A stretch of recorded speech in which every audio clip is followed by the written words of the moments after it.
call the meeting to order. We'll start with the pledge.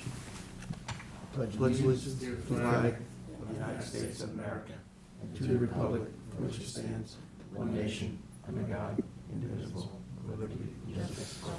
They got a new flag up there. It's not all faded.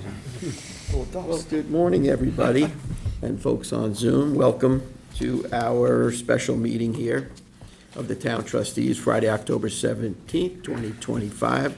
I will ask the Secretary Treasurer to call the roll. Scott Horowitz, I'm here.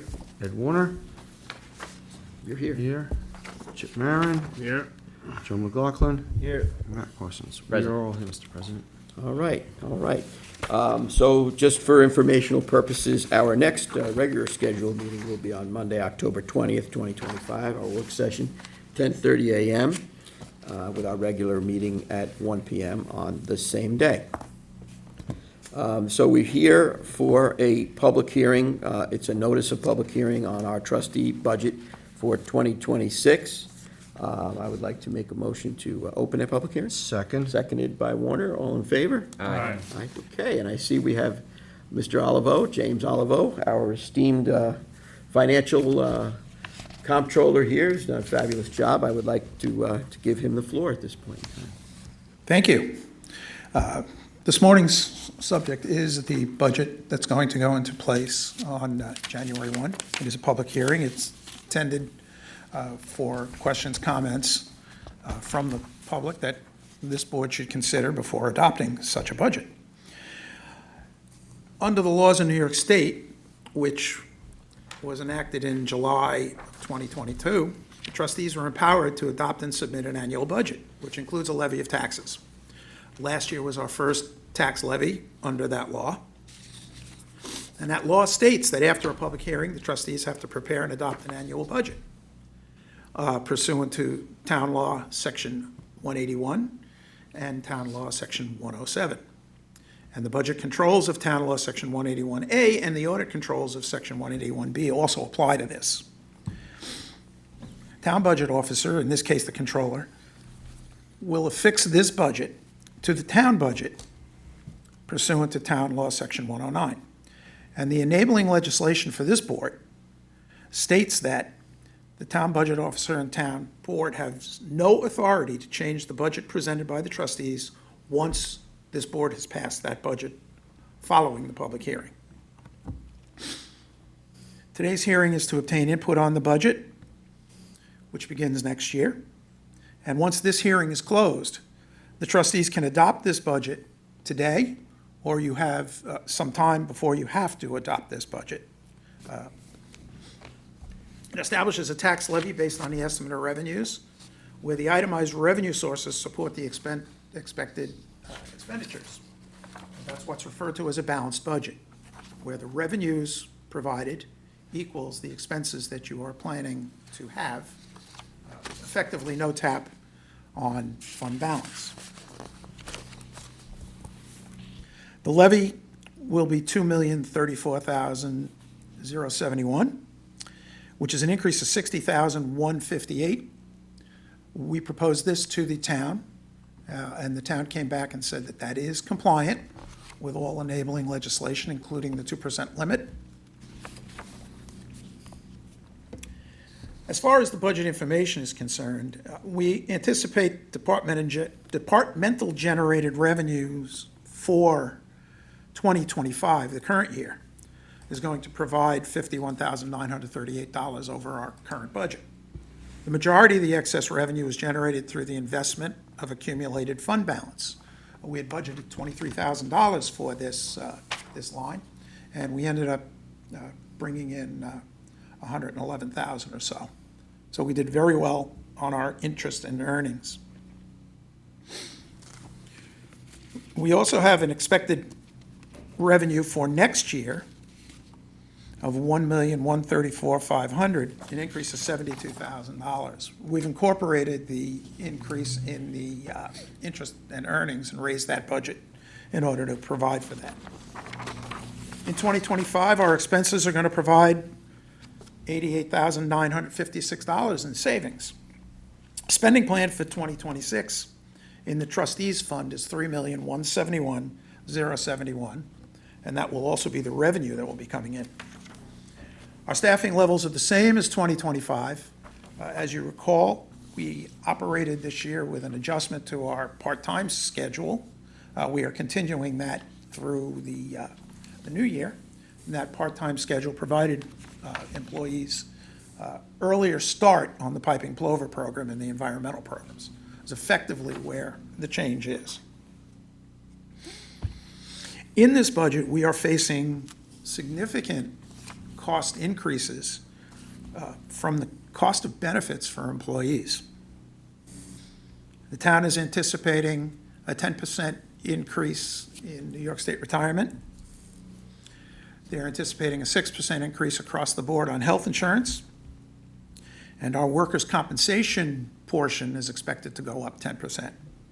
These pressures have caused us to have to look at our budget, and we've tightened up several lines where we are reducing a few of the items that we have planned this year for next year.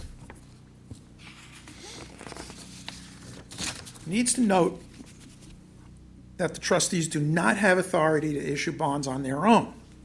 Rather, we must borrow through the town's authority to finance projects. This is a double-edged sword.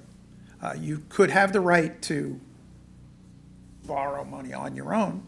However, you would have to go through the town, and you get advantages of going through the town, which includes the fact that their AAA rating adheres to you, and you're not independently rated. One of the items in our budget that went up this year, which ate up almost 2/3 of the cap, is the debt service. We issued $450,000 worth of bonds last year, which are coming on board in 26. Included in the budget is a document that shows where our fund balance has gone since 2021. In 2021, our fund balance was $1,427,000, and our current projected fund balance at the end of this year is $2,285,000. This shows the fiscal responsibility of this board in gathering the funds necessary to sustain financial stability going forward, and reflects a theme that we're following. And it appears in the budget message of the town that they're following this methodology also. The tax levy of $2,034,071 leads to a tax rate of 0.0261.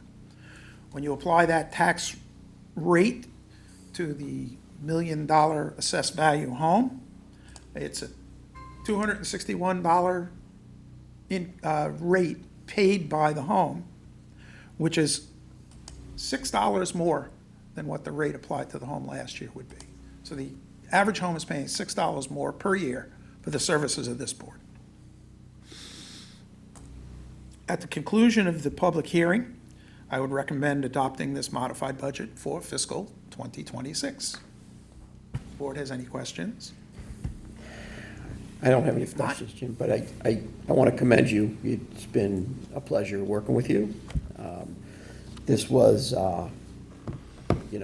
not something that a board, especially the oldest board in the state or the country, endeavors to get themselves on sound financial ground. It was difficult, but we did this. People have that transparency on their tax bills. There's accountability and responsibility. And I think that the board did a great job in maximizing value to the constituents and the citizens, and what we represent is the freeholders and commonality. In that, because we have this stability and because we were handling this responsibly, we were able to better utilize our trust revenues to take care of, a lot of items, whether it be, for purchasing expensive equipment like vehicles that are needed to maintain roadways and facilities that got, to the end of their useful life, where we had to make investments in these things, where we were able to utilize those trust revenues for fixing things like that and others, which doesn't affect that that tax rate per se. So that stability really gave us a lot better management to do even a better job. And I think that by the board maintaining that mentality and philosophy, working with professionals. I see we also have special counsel Joseph Lombardo on the meeting as well, and he's been very helpful, in advising the board. I think that it will continue to pay dividends to the public and for the generations to come, and I think it was an exercise that was long overdue, and I think you're gonna start to see the benefits. And I commend the board in, holding the line on everything that we had to hold. People are out there working like crazy to pay their expenses with inflation and in taxes, and I think we've done a great job at protecting and defending people's quality of life, something that greatly affects their property value, and that would be the resources that are held by the Southampton Town Trustees. So thank you, thanks to the board. Really like to add to that. Thank you. What Scott said, because, last year was our first official budget. Basically, it was a learning curve for the whole board to see how the finances work that we receive and how we put them to use, best use for the public. And being this year, the tax cap of 2%, we're not going to pierce it, so I think that we're doing our due diligence as far as finances on our end.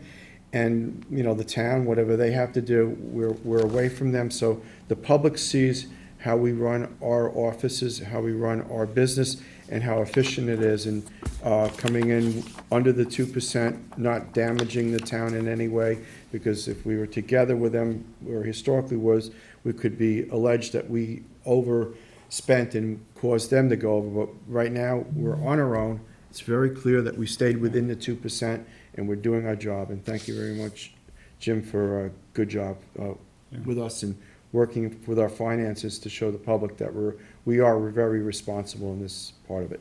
I will say thank you for your support. Thank you. Thank you, Jim.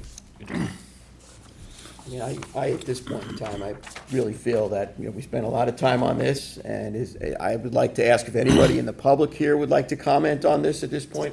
Does Joe want to comment? Anybody on Zoom here that wants to comment? Anybody on the screen that has anything that they would like to say? Or are we okay? And no comments from the public? No one on Zoom. Great. So I think that at this point in time, I would make a motion to adopt this budget. Close the hearing first. Well, thank you very much. That's why we pay Jim the big bucks, right? I'd like to make a motion to close the public hearing. Second. Seconded by Parsons, McLaughlin, all in favor? Aye.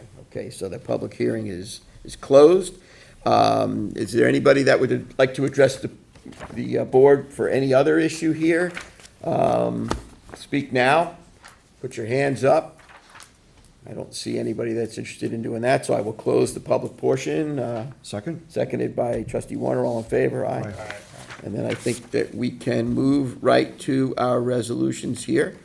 And I think I will let the Secretary Treasurer, Edward J. Warner Jr., do the honors of 2025-290. All right, I'd like to, trustee resolution 2025-290, budget and finance for the trustees, to formally adopt the trustees' 2026 annual budget. After much work with our accountant, James Olivo, and the rest of the board, we've come up with a budget that stays under the 2% tax cap, and I feel that it's a good budget that represents what the trustees need to basically work with the basic constituents, so I would recommend that we adopt this budget. I need a second on that. Seconded, all in favor? Aye. Okay, that matter is closed. Is there any other discussion? Prior, I see we do have executive session for confidential legal. Is there anything that we need to discuss prior to that? I'd like to commend my board for working collaboratively and doing a great job. Thank you, Chip. Thank Yeah, you. thank you. Yes, gentlemen, we did a good job. Yeah. Is there anything else? Then I will make a motion to adjourn the meeting and go into executive session for the purposes of discussing confidential legal advice. Second. Seconded by Secretary Treasurer Warner. All in favor? Aye. Aye. Meeting adjourned.